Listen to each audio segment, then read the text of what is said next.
Hello, everyone. Welcome back to the Carly P. Riley Show. On today's episode, we are talking about a secret that my friend shared with me the other day. My friend works at a tech startup. She's been there for a number of years, and she admitted that she is now in credit card debt for the first time in her life.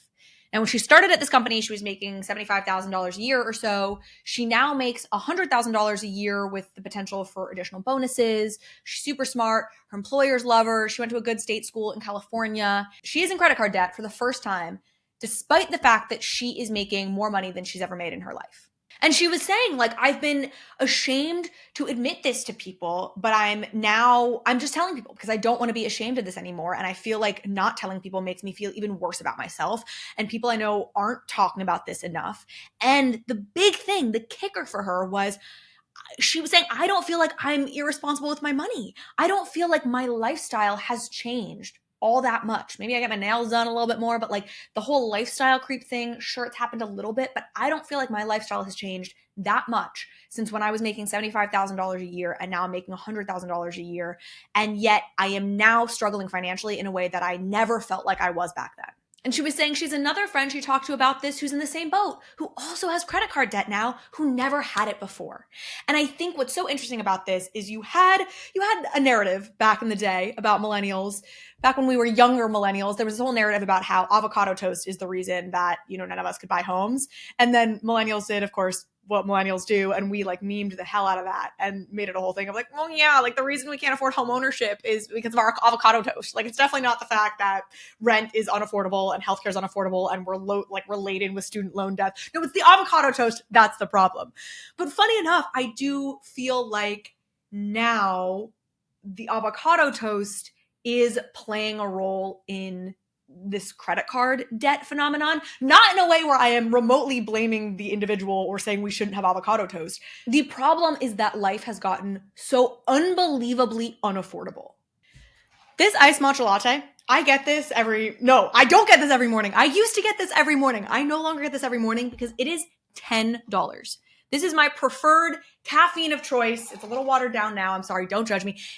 $10. It has had 2 or 3 price raises in the 12 months that I have been drinking these. This morning, I'm not proud of this. This morning, they put the wrong kind of milk in there. And I went full Karen. I came home, I sipped it. I was like, it's the wrong milk. I went around the corner and asked them to remake it because at $10, I just want to get the milk that I want in it. If this was a $6 drink, I wouldn't have done it. But at $10, and this is the way so many of us are feeling, which is that we make good money, we're really fortunate, and yet it's we're for the first time ever feeling like a really intense treadmill. Maybe not the first time ever. Out of college, you maybe feel it a little bit, you don't make a lot of money.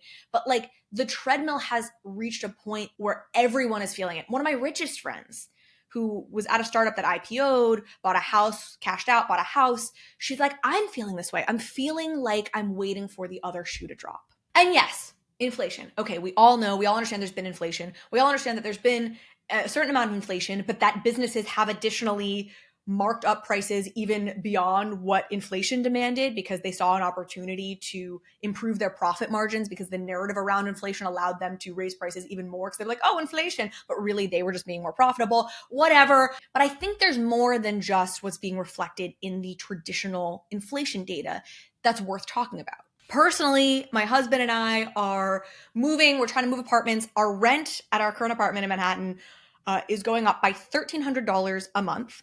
And the last time we re-upped this lease, which was 2 years ago, it went up by $1,300 a month at that point as well. So our rent has gone up by $2,600, $2,700 a month in the 3 years that we have lived here. And so we're like, enough. We're looking to move apartments. The rental market is insane. I had a broker tell me yesterday the rental market in New York is the craziest he's ever seen it. I've had really good luck with apartments in New York before. I've always felt like I've been able to find a good deal. The way this broker put it to me, he was like, there are no longer any good deals in New York. The renting in New York has gotten to such an untenable level. There's no such thing as a good deal in Manhattan anymore. Okay, so my husband and I are like, all right, renting feels like it's crazy expensive. At a certain point, you reach the point where you're like, it would make more sense for us to buy something because of how much we will be spending in a given year on rent money, which feels like you're just burning your money to some degree. But here's the kicker.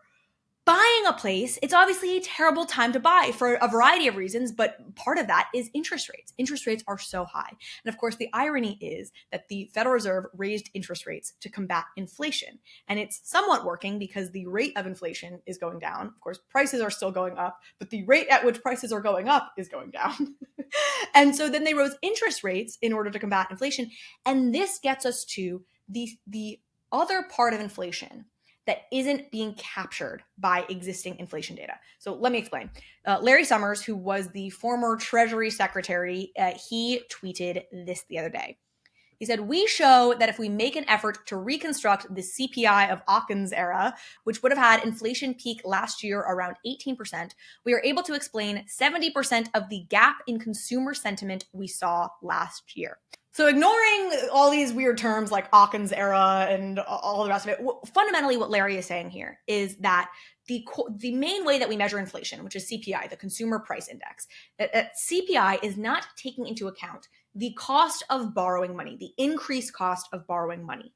And that is things like getting a loan. So if you need a loan for a mortgage because you want to buy a house, because you want to buy a car, for a personal loan, that the fact that it is so much more expensive now to borrow money, that coupled with inflation prices helps to explain why people seem to feel so much worse about the economy than some of the numbers about the economy would suggest. So to take this a step further, folks who have been following economic conversations these days probably know that there's this interesting phenomenon occurring, which is that consumer sentiment is bad. Like, people don't feel good about the economy. I just described multiple friends of mine and me and my husband feeling not great about the economy. And yet, if you look at actual economic data, things look okay. Inflation, the rate of inflation is coming down a bit. Unemployment is actually really low. Consumers are spending. So there's been this conversation of like, why do people feel so bad when the numbers look okay? Larry Summers is saying that part of that story is that when we look at inflation, we're not capturing the fact that it has become so much more expensive to do things that normal people wanted to do in the past: buy homes, buy cars, get a loan for a business, whatever the case may be. And I think this exists across the economy where all of the numbers that look good hide a less rosy picture that is just under the surface. So even we talk about unemployment rates are low right now. And yet I'm on the corner of TikTok. This is my miming TikTok. I'm on the corner of TikTok where you have so many people saying, "I'm having such a hard time finding a job. The job market is terrible right now." Like, I graduated in June 2020 from my master's program. So this is a second degree, an elevated degree. And I have been applying to jobs since I graduated and have nothing to show for it. Like, yes, I have a job. I have a job that pays me basically maybe $25,000 a year, and I have a master's degree. It is a job that I could do without having my master's degree, and it is not sustainable. It is not sustainable. I totally agree with her. I think it is not sustainable is the feeling that so many people I know have, which is just this hamster wheel, this treadmill, the sense that this is not sustainable. And when we talk about the housing market, there's another part of this story as well.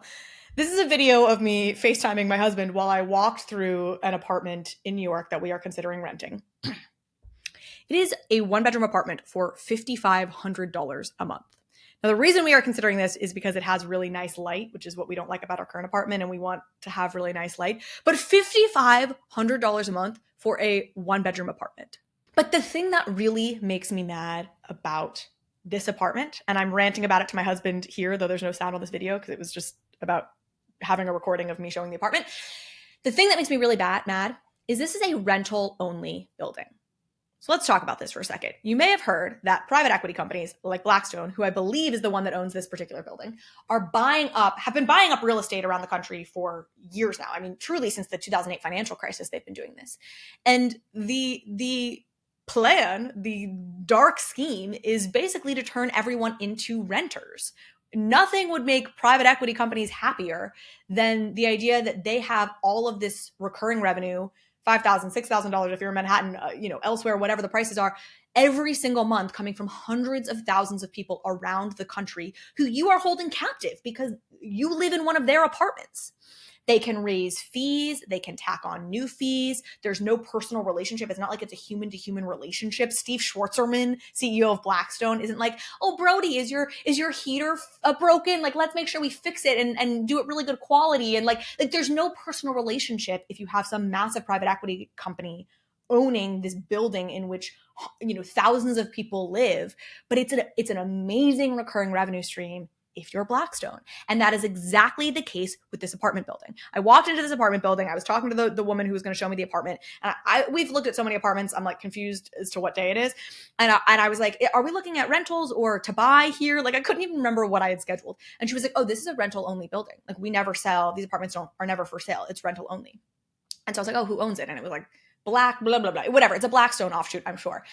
And on principle, the idea that I'm going to pay $5,500 a month plus building fees that I'm sure are like hidden so that Steve Schwarzman can be worth $50 billion instead of $38 billion while he kills the American dream of homeownership on principle makes me so mad. And I was saying to my husband, I was like, I know that we shouldn't not get the apartment that makes the most amount of sense for us because I, on principle, have a problem paying Blackstone to overcharge me to live somewhere. And yet, is that a bad reason to turn down an apartment? I don't know. I think it might make sense.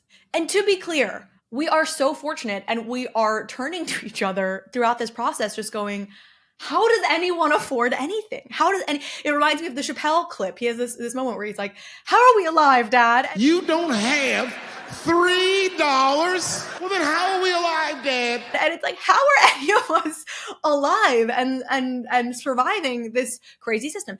Anyhow, this is all a long-winded way of saying, if you are struggling, if you are feeling it, if you are like, God, why does everything feel so much more expensive than it once did across the board? Yes, because of inflation, because of any number of factors that have just made the economy feel worse than the data would suggest. You are not alone. You are not alone. I would love to hear about your experience in the comments below. That is our episode for today. Please do comment, subscribe, like, all the things. I love hearing from you. And with that, I'll see you next time.